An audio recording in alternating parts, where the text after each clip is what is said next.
No Agronegócio da China, um programa que discute os efeitos da pujante economia chinesa, os efeitos desse processo que envolve concorrência, economia, renda per capita, geração de empregos, geração de oportunidade, mas também o lado B dessa história que envolve a presença chinesa maciça, sobretudo com as exportações, algumas delas predatórias, no mercado brasileiro. A gente tem o prazer de receber o Sérgio Marques, que é presidente do Sindicato dos Trabalhadores da Indústria Têxtil e Confecção do Estado de São Paulo. O Sérgio é uma das principais vozes de defesa do setor produtivo nacional, com décadas de experiência no chamado chão de fábrica e com um diálogo com o governo. Sérgio, é um prazer tê-lo conosco, tudo bem? Bom dia, Wagner, tudo bem? É muito prazer a gente estar aqui e falar sobre essa relação Brasil, China, trabalhadores, empresas, que é uma coisa que afeta diretamente o trabalhador brasileiro e, acima de tudo, além do trabalhador, é consumidor. Isso que é muito importante falar. Sim. Sérgio, indústria têxtil nacional é uma indústria que tem polos espalhados pelo país, mas no que diz respeito ao estado de São Paulo, a gente tinha lá a Limeira, Americana, como braços. O volume de perda de mão de obra nesses polos têxteis, ele já chegou ao fundo do poço ou é possível enxugar mais em função dessa concorrência? Olha, eu não falo fundo do poço, como você diz, a indústria têxtil nacional e a paulista, ela tem avançado muito e investido muito. A gente fala que é uma empresa de alto padrão, uma empresa que tinha até uma frase que a gente fala, indústria têxtil do algodão à passarela, porque é uma cadeia completa no Brasil. É um dos maiores produtores de algodão, tem boas fábricas, bom investimento, principalmente até os modelos brasileiros são as mais famosas, as mais remuneradas. Então, o Brasil é uma potência do setor têxtil, só que muito tempo nós não temos a proteção, não é a proteção, proteger contra a importação, é a proteção para defender a indústria nacional, que diretamente nós vamos defender os trabalhadores brasileiros. Vamos traçar um panorama aqui antes da gente trazer nosso outro convidado. Em 2025, a indústria têxtil no estado de São Paulo emprega quantas pessoas? Aqui no estado de São Paulo, vamos falar em 139 mil trabalhadores. 139, 140 mil trabalhadores. Isso, estado de São Paulo. Em 2015, há 10 anos, quantos eram? Eu acredito mais de 200 mil tranquilamente. Tá, então a gente está falando aí, organicamente, de uma perda de 30% de mão de obra. Tranquilamente. Se a gente voltar 20 anos, em 2005, quantos eram? Eu acho que 400 a 500 mil pessoas. Pra você ter uma ideia, só capital de São Paulo, nós falávamos mais ou menos em 70 mil trabalhadores. Hoje, capital é beirando 15 mil trabalhadores. Se a gente tem matemática, nós não estamos discutindo questão política, nós estamos discutindo matemática. Sim. Se a gente tem 400 mil trabalhadores em 2005 e agora em 2025 a gente tem 140 mil trabalhadores, a gente pode falar que o volume de trabalhadores de 2025 é de 1/3 daquele que havia há 20 anos atrás. Tranquilamente. Portanto, a cada 3 vagas, 2 foram fechadas. Sim, tranquilamente. Por que foram fechadas? São tanto pela importação como a evolução tecnológica. Por exemplo, antes uma máquina, um tecelão, vamos falar, um tecelão tocava uma máquina por tecelão. Hoje toca 20, 15, 30. Então, quer dizer, a evolução tecnológica é tudo, ela diminuiu os novos empregos. Então, automação. Automação, exatamente. Tá.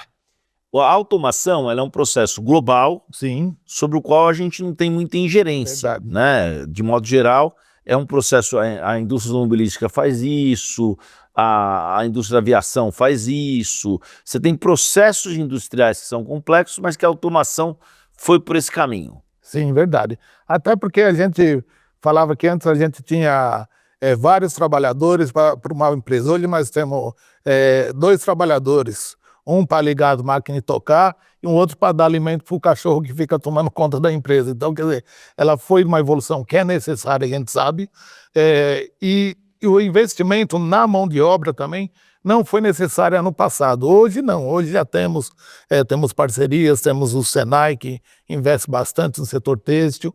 E uma outra coisa também, a juventude hoje não se preocupa muito no setor têxtil, que é um setor meio desvalorizado para os trabalhadores, tem alto custo de investimento, mas pouco valorizado para quem quer o seu primeiro emprego. Sérgio, vou pedir um minutinho para você. A gente tem também como convidado o advogado Emanuel Pessoa, que é doutor em Direito Econômico e dá aula de Economia Internacional no curso de Relações Exteriores do Ministério das Relações Exteriores do governo chinês. Queria que a gente traçasse um panorama aí dessa concorrência no setor têxtil, que é parte desse contexto da pujante economia chinesa, mas há um lado B a ser esmiuçado aí. Eu queria que o senhor falasse sobre o assunto. Prazer estar com vocês. Estava ouvindo a conversa e não posso deixar de colocar um contraponto.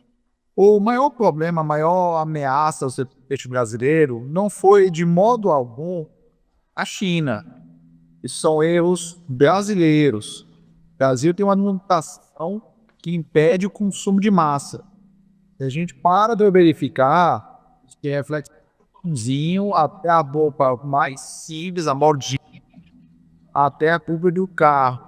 Por exemplo, se você parar para ver a tributação de consumo no Brasil, inverte a lógica que se tem na maioria dos países, é muito mais alta que a tributação da renda.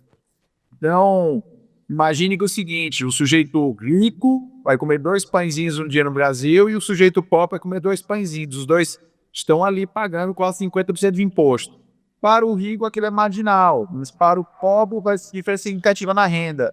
Se em vez de taxar o consumo, nós taxássemos a renda, aquele sujeito deveria comprar o dobro de pães para a família dele. E isso acontece com tecidos e roupas. Ficou tão caro produzir roupa no Brasil por conta da tributação que ficou mais barato importar de outros países, e não é só da China. A gente importa roupa do Egito, Bangladesh, Vietnã, Tailândia, Myanmar e China. Então, o grande problema que destruiu a indústria têxtil brasileira foi o populismo cambial e um sistema tributário que põe consumo de massa. Sim, são aspectos da política macroeconômica muito bem colocados, né? E como o senhor trouxe, não é a importação chinesa exclusivamente, é a importação do Vietnã, a importação de vários países asiáticos, mas o Sérgio deu um número aqui para a gente que diz respeito ao estado de São Paulo e que é um número que chama muito a nossa atenção. Há 20 anos, o estado de São Paulo, a indústria têxtil no estado de São Paulo, ela abrigava, ela comportava, ela empregava um universo de 400 mil trabalhadores. Hoje são 140 mil trabalhadores, ou seja, mais da metade das vagas se perderam nesse processo. Também em função da importação, também em função desse processo, mas há como se resgatar pelo menos o emprego na indústria têxtil. Qual é o caminho? Ou nós vamos depender cada vez mais dessas importações que vêm da China, da Índia, do Vietnã, do Egito, como o senhor mencionou? Só existe 2 caminhos a serem tomados aqui se o Brasil quiser retomar a sua produção industrial. Isso não tem a ver apenas com o mercado têxtil. Primeiro, precisa melhorar a produtividade da mão de obra. A mão de obra brasileira é extremamente improdutiva porque a qualificação é muito baixa. Que eu discordo. Sérgio, pode falar. Que eu discordo que a mão de obra é altamente improdutiva, eu já discordo, porque é o seguinte, o setor têxtil nacional é um dos que mais investe nos últimos tempos. E quando a gente fala da importação, eu estava conversando, por exemplo, em 95 nós fizemos o primeiro ato, que era contra o produto importado chinês, que era em geral, como ele falou, Singapura, Bangladesh, Taiwan, Singapura, que eram produtos importados de má qualidade. De lá para cá, a China evoluiu muito, desses países evoluíram muito, melhoraram a qualidade, não temos como falar mal da qualidade do produto chinês, dos produtos importados chineses, mas ainda no Brasil, a gente tem muita coisa, a importação de produtos ilegais, da importação predatória, contrabando via Paraguai, via Colômbia, é isso mais que desemprega. Não é o produto importado legalmente, pagar seus impostos, pagar suas taxas. Sobretudo, a pirataria, é isso que tira muito emprego da gente. Que eu acho que hoje a indústria nacional, eu como trabalhador, eu sou um defensor da indústria nacional, porque eu tenho defendendo a indústria, você vai defender o emprego. Ela concorre de igual para igual com qualquer país. Só que também nós vemos o valor baixo de produção na China. Até o incentivo que o governo tem, ou eu estou falando coisa que não tem incentivo do governo para a produção. Inclusive também, gostaria de, como você está aí, explicasse como que se está o processo do dumping social dos produtos que é produzido na China. A gente não quer aqui fazer muito tipo de acusação, Emanuel, mas eu acho que essa observação que o Sérgio traz para a gente é uma observação muito pertinente, porque envolve uma questão muito simples. A grosso modo, como a minha cabeça aqui de brasileiro, eu vou comprar uma máquina de cortar grama, nós estamos falando de outra coisa. Eu vou cortar uma máquina de cortar grama para minha casa. Se eu comprar a máquina brasileira, eu vou pagar R$800. Se eu comprar a máquina que se importa da China, eu vou pagar de R$300 a R$350 com 3 anos de garantia. Aí fica difícil concorrer mesmo. Eu queria que vocês falassem sobre isso. Você de início, Emanuel. São dois problemas que nós temos muito graves que impedem essa melhoria do nível de emprego na indústria brasileira. Primeiro, a produtividade do trabalhador brasileiro é sim muito baixa.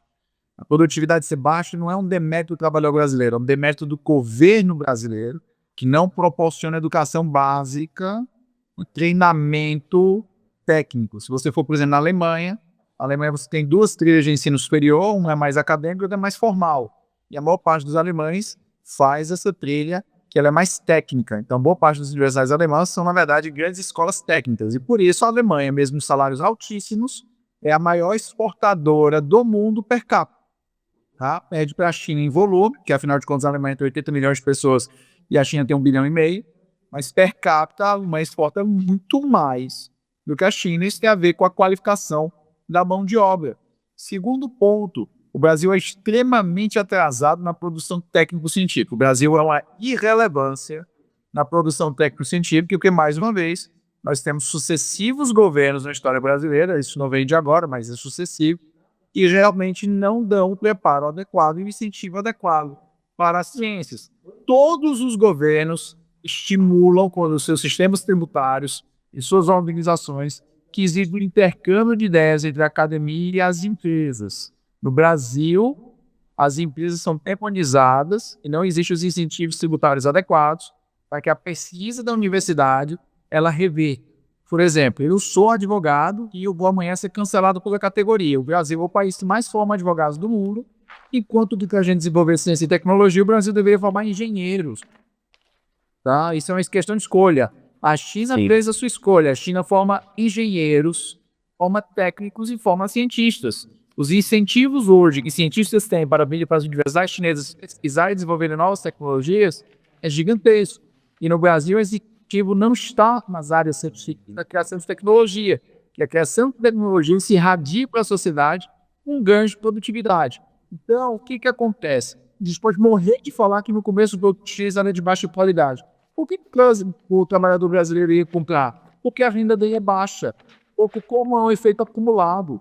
As pessoas acham que as coisas não se sucedem, não se acumulam. Renda baixa vem da baixa qualificação. A renda baixa te obriga para produto barato. A indústria nacional paga uma tributação absurda, não consegue vender produto barato, você vai importar. E, sob vinda da China, em 2003, 2004, foi o governo brasileiro que reconheceu a China como economia de mercado, permitindo que a China entrasse na Organização Mundial do Comércio, e isso criou os instrumentos jurídicos de proteção contra o dumping praticado pelas fábricas chinesas.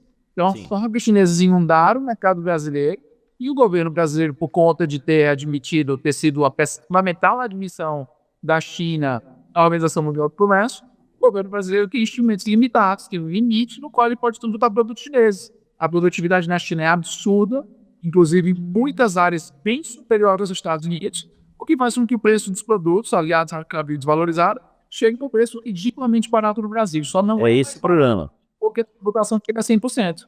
É esse o problema. E aí eu acho que tem um ponto que é muito interessante, porque você trouxe para a gente um panorama da China como maior economia da Ásia, segunda maior do mundo, né? É bom lembrar que no ranking das economias globais, a gente tem os Estados Unidos como maior economia do mundo, a China em segundo, o Japão em terceiro, e aí o professor Emanuel, lá da China, lá de Pequim, situa a Alemanha. A Alemanha é a maior economia da Europa, né? É a principal economia europeia. E o Brasil? O Brasil é a principal economia latino-americana, né? Então a gente tem aí um panorama de 3 economias que dialogam fortemente, a alemã como a maior da Europa, a chinesa como a maior da Ásia e a brasileira como a maior da América do Sul, do cenário latino-americano. Porém, essa questão que ele trouxe de uma concorrência que nem sempre tem equidade, que nem sempre tem parâmetros, é esse o efeito que recai sobre o emprego, que recai sobre mão de obra e que recai sobre capacitação. A China forma cientistas, forma engenheiros. E o Brasil nesse sentido? Quanto a essa parte que a gente fala do Brasil, com todo respeito ao professor, o Brasil, no setor têxtil, é um dos setores mais evoluídos que tem ultimamente aqui. Até estava conversando aqui, uma das pessoas que pode informar melhor sobre isso é o Pimentel, que ele é presidente da BIT. Você vê, o Brasil, se eu não me engano, ele é o 5º maior produtor têxtil do mundo, tá?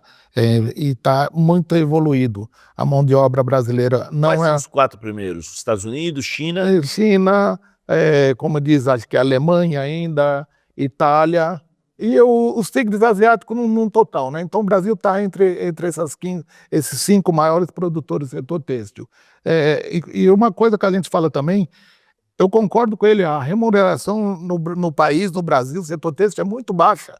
Mas quanto à remuneração, como que nós vamos falar da China? Não sei se reverteu esse quadro, até recentemente, o trabalho escravo chinês ainda, não sei, né, setor têxtil no geral, e sem também ter o direito trabalhista garantido na China. Hoje, graças aos trabalhadores, ao sindicato que nós ainda defendemos, os trabalhadores têm que ter direitos. Até no governo passado, pregavam uma frase: você quer mais direito ou mais emprego? Eu acho que nós temos que ter uma equidade, um balanço. Tem que ter mais emprego e direitos também.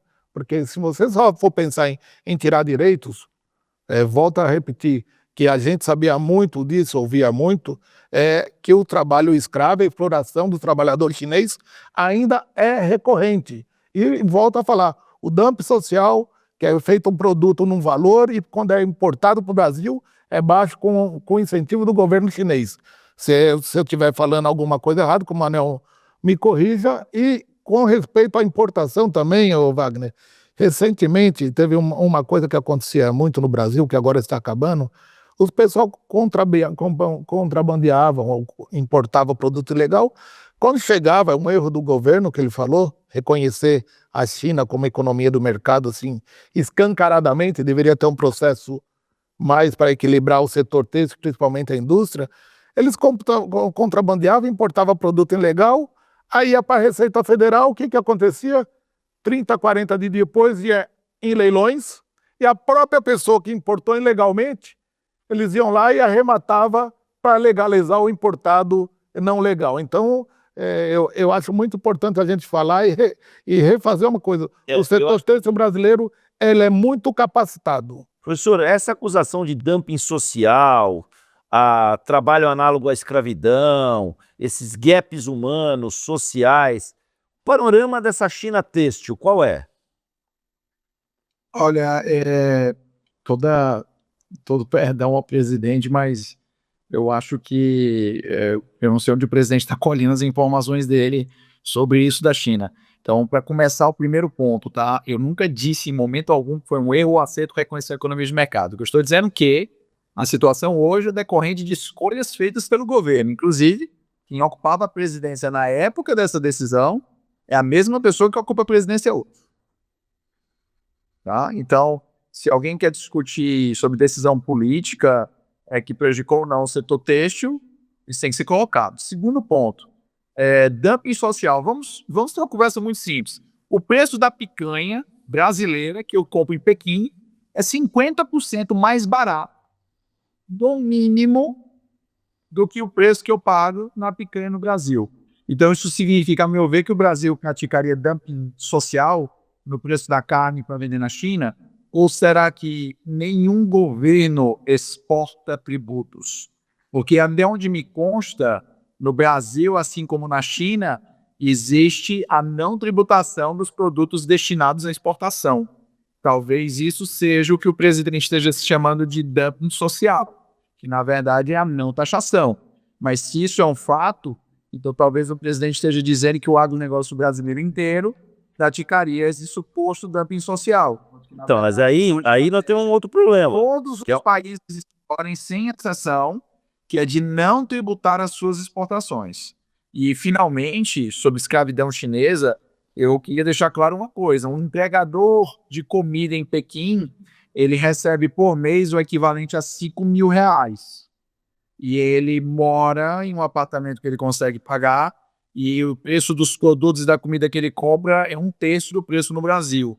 Então, eu não consigo entender onde está essa escravidão. Não, e o trabalhador do setor têxtil que está no pé da máquina? Não, nós estamos falando do trabalhador têxtil que está no pé da máquina, que não tem direito às férias que nós temos aqui de 30 dias, mais 1/3 de remuneração. Qual que é a carga horária do trabalhador chinês? E a folga que ele tem? E férias? Qual que seria essa relação? Eu vou colocar bem claro uma coisa para o senhor. Eu acho que o senhor está bem desatualizado. Por exemplo, nos anos 80, quando não havia... Continuando. Nos anos 80 e nos anos 90, quando você tinha uma situação em que a China era um país paupérrimo e pobre, é óbvio que as pessoas trabalham mais. Hoje essa não é a realidade. Eu visitei várias fábricas têxteis aqui, para constar, boa parte delas usa robô, é automatizada, tem uma quantidade decrescente de mão de obra. Onde ainda usa muita mão de obra é para fazer modinha da Shine, lá em Guangdong. Eu até fui visitar algumas das fabriquetas da Shine. E essas pessoas lá, elas trabalham uma carga horária parecida com a do Brasil, de 8 horas por dia. Então não é mais essa situação, isso foi no passado. Isso pode ter acontecido no passado, de ter tido menos direitos trabalhistas, pode ter acontecido no passado salários serem mais baixos, mas é natural do progresso econômico que isso diminua. Se nós formos olhar as fábricas na Inglaterra, quando começou a Revolução Industrial, os trabalhadores ingleses trabalhavam 12, 16 horas por dia. A partir do momento que o trabalhador ganha mais, ele se organiza, o Estado entende que precisa garantir direitos, essa situação muda. Isso aconteceu na China. Então hoje a gente não pode mais falar nessa situação que talvez tenha ocorrido nos anos 80 e nos anos 90. Hoje o problema está integralmente em produtividade e taxação. Professor Emanuel, o senhor citou um ponto que é extremamente interessante do ponto de vista do gap do Brasil em relação à competitividade global. Soa como uma heresia que a picanha no Brasil custe 50% a mais do que a picanha na China, tendo em vista que a picanha que está na China é a picanha brasileira, né? A picanha brasileira que o senhor compra aí custa 50% menos do que aquela que eu e ele pagamos aqui. E isso mostra uma questão de política econômica, uma questão da própria atividade agropecuária voltada para um processo muito mais de exportação do que de suprir as necessidades, os gaps do mercado interno, né? Não, mas isso não tem a ver com isso, porque é uma lição antiga. O açougueiro não corta carne pela benevolência, ele corta para lucrar. Se você quiser amanhã obrigar que os produtores vão vender no mercado interno, eles vão diminuir a produção. Aconteceu na época do Sarney. Na época do Sarney, com controle de preço, se quis obrigar a vender por um preço determinado, a produção simplesmente para. O problema não está aí na exportação. O problema está no fato de que a tributação no Brasil é escorchante. É uma loucura. Para cada trabalhador que se contrata na CLT, a cada real que esse trabalhador recebe, é algo entre 60 e 70 centavos de real é pago adicionalmente como tributação para essa contratação. É dinheiro que não vai para o bolso do trabalhador, é dinheiro que ele, um salário a menos para ele consumir, e que tudo que se compra no Brasil, a média é entre 30% e 50% de tributação. Então, o que explica a diferença do preço da carne na China e no Brasil não é falar do agronegócio, é a tributação no Brasil que é excessiva. E você, além da tributação no Brasil, sempre precisa fazer contingenciamento de verba para processo judicial. Mas aí, professor, o senhor chegou onde eu queria. Quando o senhor diz que a tributação é excessiva, em nome dessa tributação excessiva, a gente importa lá pela Shine a blusinha chinesa e com isso a gente fecha postos de trabalho por aqui. Esse é o eixo que a gente queria debater. para além da questão da capacitação, do parque industrial, da formação de engenheiros, para além da lição de casa que a China fez, em nome dessa tributação excessiva, entre aspas, compensa mais comprar uma blusinha da Shein, que vem, sabe Deus de onde, com que base de produção, do que aquela que foi fabricada aqui no Brasil. É muito simples. A carga tributária no Brasil é de quase 40% do PIB. O imposto do consumo na China vai até mais ou menos 15%, a não ser no caso de álcool e algumas outras coisas que o imposto é bem alto. O álcool na China é caro. Criança, mano. Comida na China é ridiculamente barato. Ridiculamente barato. É absurdo. O vestimenta também é tão barato na China que as pessoas nem conseguem acreditar quando elas vêm aqui visitar. O brasileiro só não sente isso quando ele vai para restaurante Michelin, de luxo, internacional. Mas para quem vive a vida diária, a vida chinesa, comparado com o Brasil, a China é absurdamente barata. Professor, é sobre a Shein exatamente. A gente está falando da taxa da blusinha, e uma coisa que acontecia muito no Brasil, muitas pessoas importavam da Shein, estão deixando de importar por causa da taxa das blusinhas, que é para defender a indústria. Você comprava uma blusa, tipo essa daqui, da Shein, e vinha o nome tipo de um cantor de rock, de pessoa física, de uma cantora, de um farmacêutico. Como o senhor me explica essa forma que a Shein encontrou para importar para o Brasil? Shein é empresa CNPJ e vem a importação nome de pessoa física. Isso não é para burlar a taxa aqui do Brasil, o imposto? Quem está importando é a pessoa física, não é a Shein que está importando. A Shein não criou uma pessoa jurídica no Brasil que faz... Não, eu estou importando da Shein. Eu comprei via Shein. E o produto que vem via Shein, vem um exemplo, quem importou para mim, vem o nome lá, Wagner que importou para mim. Por que é esse mecanismo? O que ele quis dizer, professor, é que tem como se tivesse um atravessador brasileiro. O que importa não é a Shein. A Shein é uma agregadora. A Shein, ela não é, a Shein não produz uma peça. A Shein é uma empresa que utiliza tecnologia e ela contrata milhares de fabriquetas minúsculas na província de Guangdong, tá? Ali ao redor da cidade de Guangzhou. A gente conhece no Brasil como Cantão. Eu fui lá conhecer as fabriquetas, tá? Ver como é que era. São minúsculas, tá? Verdadeiros mini ateliês, outros são maiores. A Shein simplesmente distribui os pedidos com essas fábricas, agrega e remete. Quem importou foi você. Então, por exemplo, seu João da Silva. Seu João da Silva foi lá no computador, digitou, pagou no cartão de crédito para a Shein. Ele é o importador. Não é a Shein. Tá? Sim, doutor. Desculpa a insistência. Todo procedimento interno da empresa, eu sou funcionário da empresa. Eu sou importador. É isso que eu quero explicar. Eu sou importador, mas quem está exportando, se eu comprei da Shein, que é uma plataforma Shein, para mim deveria vir o nome, quem exportou Shein, ou no caso você manda uma carta remetente é Shein. Quem mandou para mim foi a Shein, mas vem o remetente, João, Figueiredo, Joaquim. O importador, quem exportou para mim, não teria essa plataforma, o nome. Por exemplo, eu compro no Mercado Livre aqui no Brasil. Vem a nota fiscal, vem o nome do Mercado Livre. Isso que eu quero dizer. A exportação que está vindo da China está vindo em nome de pessoa física. Quem exportou... Não, o senhor está fazendo uma confusão. O senhor está fazendo... Ah, bom, isso faz nem sentido. Primeiro. O importador é o senhor é o contribuinte tributário. Quando o Mercado Livre te manda, é uma nota fiscal, isso é totalmente diferente. Sim. O governo brasileiro, quem tá pagando imposto aqui, quando o Mercado Livre manda, o Mercado Livre paga como substituto tributário. Por isso vem o nome do Mercado Livre. Mas a questão, desculpa te interromper, professor Emanuel, mas eu acho que a pergunta que não quer calar é a seguinte: quem é que paga o imposto dessa operação? Todo imposto, sempre quem paga é o contribuinte. Quando alguém fala para você que quem vai pagar a empresa é para ganhar voto, porque no final toda empresa repassa absolutamente qualquer imposto para o consumidor.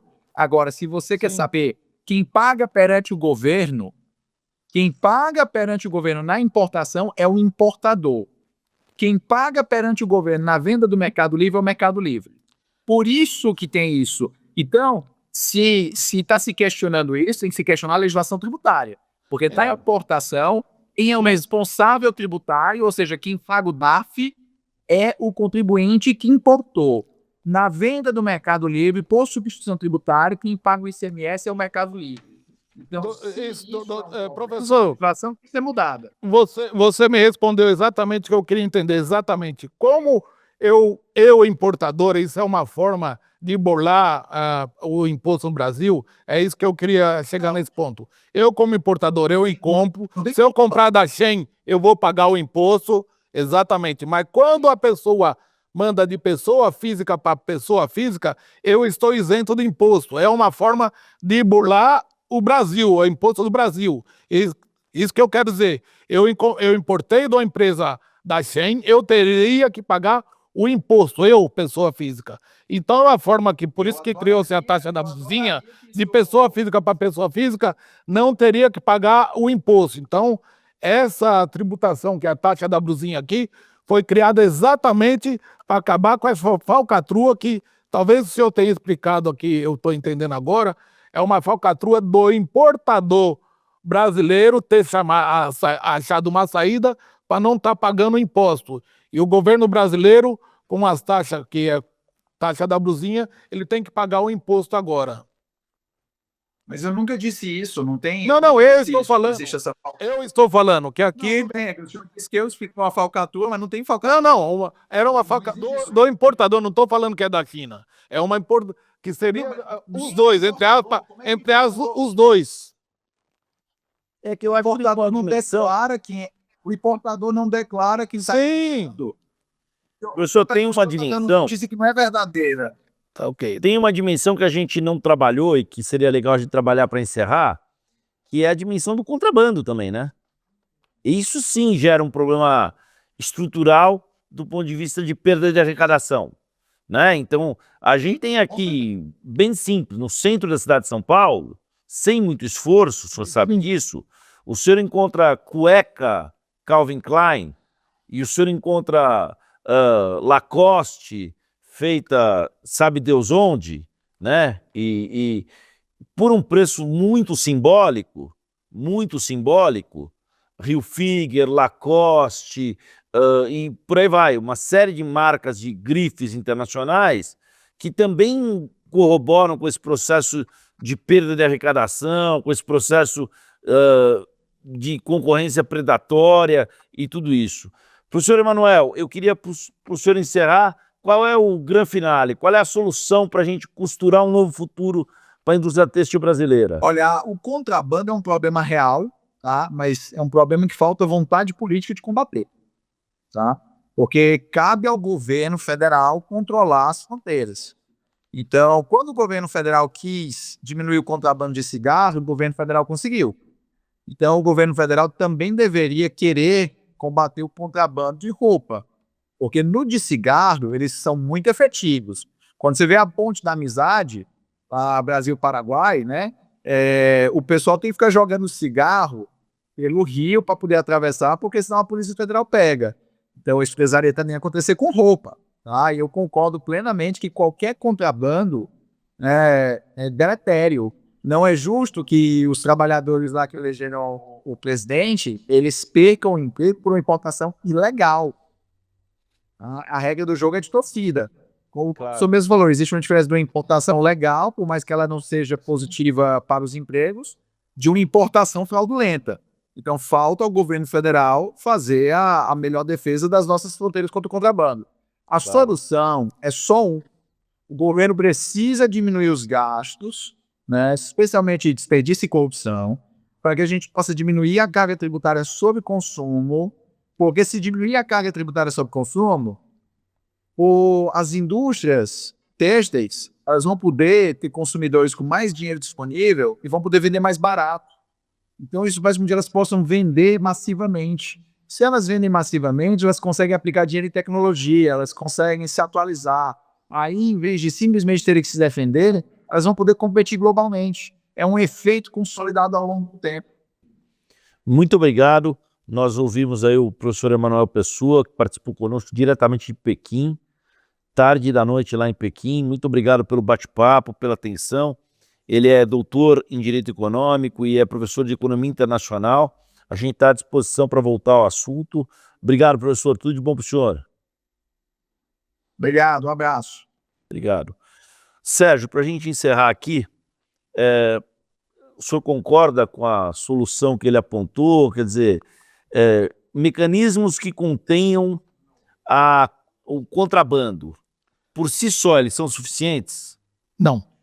Eu acho assim, o mecanismo, por exemplo, o setor têxtil, ele procura muito evitar o contrabando. Uma coisa que ele falou, falta maior investimento realmente do governo brasileiro, para evitar esse contrabando que vem para os portos. Você vê, às vezes vem contêineres que vem...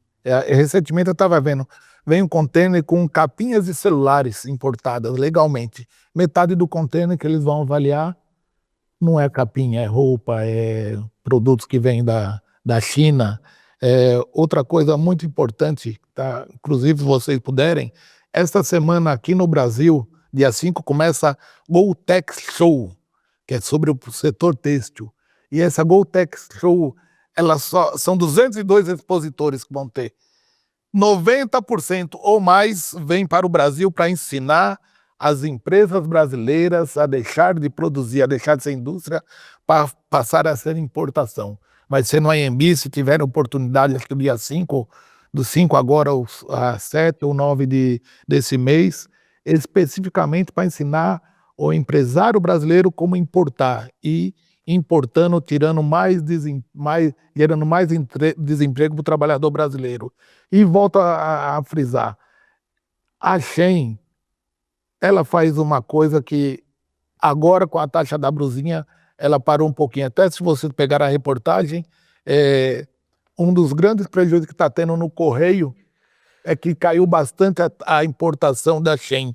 E o correio que já está com uma dívida enorme, como você deixa de importar e deixa de pagar os valores para o correio, devido a muito essas taxas da brusinha que veio para proteger um pouco o setor nacional.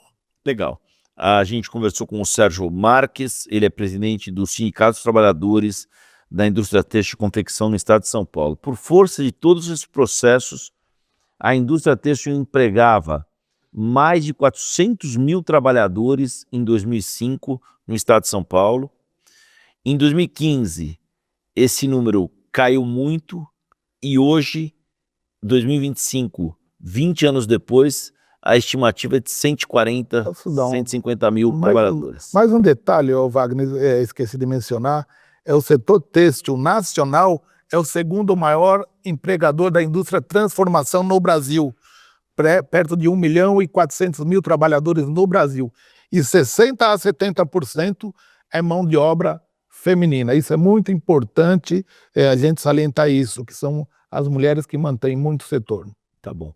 Muito obrigado pelo bate-papo. O que me chama a atenção é que pelo menos 250 mil vagas evaporaram só no estado de São Paulo nos últimos 10 anos. A gente espera caminhar com esse debate para gerar um futuro por meio do qual seja possível costurar um novo caminho, com perdão do pleonasmo, para a indústria têxtil, uma vez que essas questões predatórias como Shein, concorrência desleal, produtos com um custo infinitamente menor, contrabando, tudo mais, tem minado a capacidade produtiva da indústria têxtil no Brasil.